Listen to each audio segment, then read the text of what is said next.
భారత్ పాకిస్తాన్ మ్యాచ్లో కీలకమైనటువంటిది ఏంటంటే విరాట్ కోహ్లీ సెంచరీ. ఓవరాల్గా కేవలం 242 పరుగులకే 241 దగ్గరనే పాకిస్తాన్ కట్టడి చేస్తే టార్గెట్ ఎంత 242. యాక్చువల్గా స్లో పిచ్ మొదట ఆడినప్పుడు చాలా స్లో పిచ్ భారత బౌలర్లు వేస్తే కొట్టలేకపోయారు.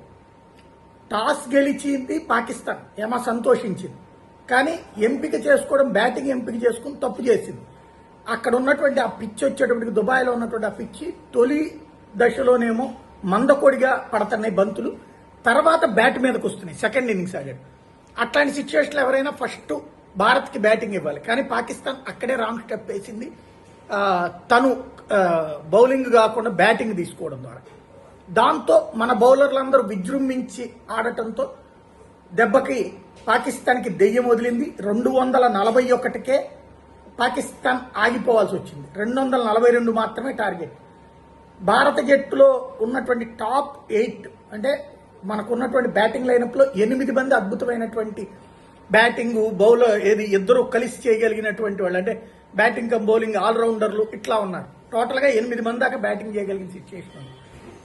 అసలు అక్కడ దాకా బోలా 4 వికెట్ల డౌన్తోనే అయిపోయింది. విరాట్ కోహ్లీ సెంచరీ అద్భుతమైనటువంటిది. చిట్ట చివరి బంతికి ఓ పక్కన చివరిలో పాకిస్తాన్ ఆడిన ఆట విరాట్ కోహ్లీని సెంచరీ చేయనీయకుండా చూడాలి.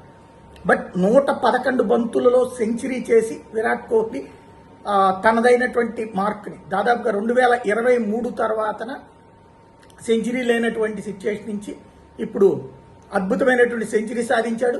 ఛాంపియన్స్ ట్రోఫీలో మళ్ళీ పుంజుకోవడం అన్నటువంటిది ఒక ఎత్తు, అదే సందర్భంలో సునాయాసంగా విజయం సాధించడం అన్నటువంటి కేవలం 42.3 ఓవర్లలో గెలవడం అన్నటువంటిది మరొక స్పెషల్.